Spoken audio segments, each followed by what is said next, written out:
Morning student. Today we have to learn Linux system administration. Okay. The first unit of Linux system administration is um, Introduction to Red Hat Enterprise Linux. Okay. Then first of all, see what is Linux, means history of Linux. We have to see first origin of Linux. Okay, so first point in this concept in 1979. Okay, sorry, first of all in 1969. Okay, first point, see Dennis Ritchie and Ken Thompson developed C language. Okay, Dennis Ritchie and Ken Thompson developed C language and unique operating systems in AT&T Bell Labs. Okay, we have to see Dennis Ritchie and Ken Thompson developed C language. Okay, and Unix operating system in AT&T Bell Labs. Okay, next point, they shared their source code back in 70s with the whole world. By 1975, AT&T started selling Unix commercially. म्हणजे या पॉईंटमध्ये काय सांगितलेलं आहे बघा की 1969 मध्ये जी काही सी लँग्वेज आहे ती कोणी डेव्हलप केलेली आहे, Dennis Ritchie and Ken Thompson. Okay, आणि सी लँग्वेज आणि युनिक्स ऑपरेटिंग सिस्टीम जी आहे ती कोणी डेव्हलप केलेली आहे, डेनिस रिची आणि केन थॉम्सनने डेव्हलप केलेली आहे. ओके, कोणत्याही म्हणजे where is developed C language, then in AT&T Bell Labs. Okay, पुढे they shared the source code back in 70s with the whole world. जो काही सोर्स कोड होता, आता सोर्स कोड म्हणजे हे जे काही सी लँग्वेज आणि युनिक्स ऑपरेटिंग सिस्टीम होती ही कशी होती, ओपन सोर्स होती. त्याच्यामुळे 70sमध्ये त्यांनी जे काही सोर्स कोड होता तो सोर्स कोड होल वर्ल्डमध्ये काय केला, शेअर केला. Okay, and Unix operating system हे AT&T started selling Unix commercially because people were not happy about this. Okay, people were not happy about this. The result was a legal battle started, and when ended, theory being two versions of Unix. People were not happy about this. Okay, the result was legal battle started, and when ended, there being two versions of Unix. First of all, the official AT&T Unix. Listen to me. The first point, the official AT&T Unix, and second, the free BSD Unix, and second, the free BSD Unix. Next point, they made the decision to rewrite the system in C, which made Unix uniquely portable in 1972 to 73. What happened? They made the decision to rewrite the system in C, which made Unix uniquely portable. In 1975, Unix v6 released in 1975 became very popular. Unix v6 was free and was distributed with its source code. 1975 मध्ये कोणतं version युनिक्सचं release झालेलं आहे तर V6, Unix V6 हे 1975 मध्ये release झालेलं आहे. Okay, Unix V6 was free and was distributed with its source codes. Unix V6 आहे तो फ्री होता, पण त्याचे जे काही सोर्स कोड आहेत ते सुद्धा काय केले गेले होते, डिस्ट्रीब्यूट केले गेले होते. Okay, in 1979 The seventh edition of V7 version of Unix was released, the grandfather of all extant Unix system. 1979 मध्ये सेवन्थ एडिशन्स म्हणजे कोणाचं युनिक्सचं V7 वर्जन काय झालं, रिलीज झालं. आणि हा कसा होता, एक ऑल एक्सटर्न युनिक्स सिस्टीम, जे काही युनिक्स सिस्टीम होते अगोदरचे जे काही वर्जन्स होते त्याच्यापैकी काय होता, सुपर युनिक्स सिस्टीम होता.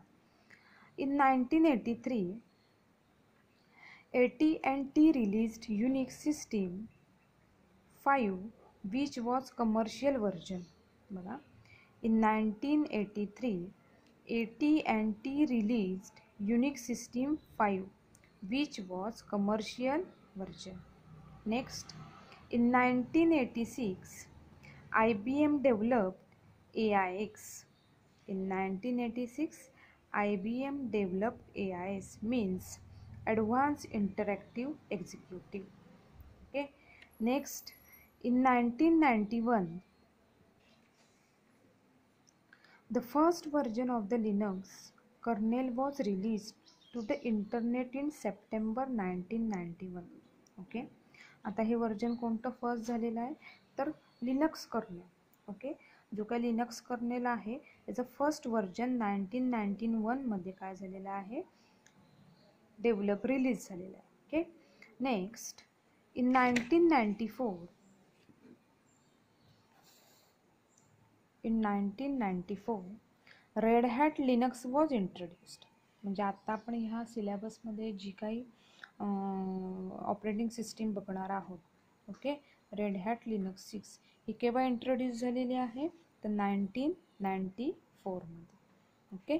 नेक्स्ट पॉईंट, एक अगोदरचा पॉईंट एक राहिले 1980. ओके.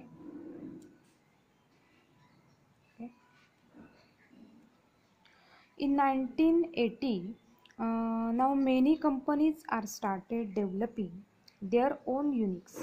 म्हणजे 1980 मध्ये जे काही युनिक्स ऑपरेटिंग सिस्टीम होता, आता IBMने काय क्रिएट केली, त्यांची AIX क्रिएट केली, सनने सन OS क्रिएट केली आणि HPने काय केली, HP युनिक्स क्रिएट केली.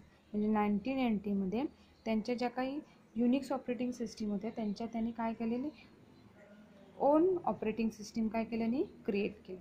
म्हणजे IBMने AIX operating Unix operating system develop केली, सनने सन OS ऑपरेटिंग सिस्टीम डेव्हलप केली आणि HPने HP Unix operating system develop केली. काही आता आपण बघितलेले ही जी काही आता कन्सेप्ट आपण बघितलेली ही कोणती होती, origins of Linux, means history of Linux. म्हणजे तुमचं लिनक्स कसं कसं डेव्हलप होत गेलं. म्हणजे 1969 पासून सुरुवात झाली लिनक्स डेव्हलप होण्यासाठी, ती टुडे दॅट. ओके, आत्तापर्यंत कशी ती डेव्हलप झाली. आपलं जे काही रेड हॅट लिनक्स आहे हे केव्हा इंट्रोड्यूस झालेलं आहे, केव्हा डेव्हलप झालेलं आहे, तर 1994 मध्ये रेड हॅट लिनक्स काय झालेली आहे, डेव्हलप झालेली आहे. नेक्स्ट आपण पॉईंट बघणार आहोत, what is open source. Okay, what is open source. आता ओपन सोर्स म्हणजे काय. ओके, फर्स्ट पॉईंट बघूया. The term free software is often confused with programs whose executables are given away at no charge but whose source code cannot be viewed, modified or distributed. तर open source म्हणजे काय, तर आपल्याला असं वाटतं की free software म्हणजे open source software. Okay, no, free software is not open source software. आता ओपन सोर्स म्हणजे काय, मग नक्की फ्री सॉफ्टवेअर म्हणजे काय, ह्या कन्सेप्टमध्ये फ्री सॉफ्टवेअर म्हणजे काय सांगितलं की जेव्हा आपण गुगलवरती किंवा गुगलवरून एखादं सॉफ्टवेअर आपण फ्रीमध्ये डाउनलोड करतो. ओके, ते जे काही सॉफ्टवेअर आहे ते फ्रीमध्ये डाउनलोड होतं, पण त्याचे जे काही सोर्स कोड आहेत ते सोर्स कोड आपल्याला शो करत नाहीत किंवा आपल्याला ते मॉडिफाईडसुद्धा करता येत नाही. म्हणजे ते सॉफ्टवेअर काय असणार आहे, फ्री सॉफ्टवेअर असणार आहे, पण तो सॉफ्टवेअर ओपन सोर्स नसणार आहे. ओके, नेक्स्ट पॉईंट आपण बघूया. Conversely the term open source is sometime used to mean software whose source code is visible but for which there are limitation on use, modification or redistribution. तर open source म्हणजे काय? तर open source म्हणजे जे काही software असणार आहे, okay, त्या सॉफ्टवेअरचा जो काही सोर्स कोड असणार आहे तो सोर्स कोड कसा असला पाहिजे? व्हिजिबल असला पाहिजे, पण त्याला काही लिमिटेशन्स आहेत. तर ते आपण जे काही मॉडिफिकेशन करणार, म्हणजे जे काही आपण त्या सॉफ्टवेअरमध्ये मॉडिफिकेशन करणार आहोत, त्या मॉडिफिकेशनसाठी सुद्धा आपल्याला काय असतात? लिमिटेशन्स असतात. म्हणजे अशा सॉफ्टवेअर, म्हणजे ज्या सॉफ्टवेअरचा आपल्याला सोर्स कोड व्ह्यू होतो किंवा त्या सॉफ्टवेअरमध्ये आपल्याला सोर्स कोडमध्ये आपल्याला मॉडिफिकेशन करता नाही येतं, अशा सॉफ्टवेअरना आपण काय म्हणायचं? ओपन सोर्स सॉफ्टवेअर असं म्हणायचं. Let's see next. Linux is open source software. Okay,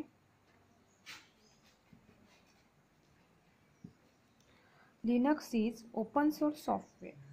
This means that anyone can use, copy, study, and change the software in any way they choose, so long as the source code is openly shared with the others. To date, thousands of people have made improvements to Linux. Okay, आता आपण ह्या सिलेबसमध्ये किंवा ह्या सब्जेक्टमध्ये जी काही Linux operating system आपण बघणार, आपल्याला सिलेबसला कोणती आहे, ह्या सिलेबसला कोणता ऑपरेटिंग सिस्टीम आपल्याला लर्न करायची आहे? तर रेड हॅट लिनक्स सिस्टीम आपल्याला लर्न करायची.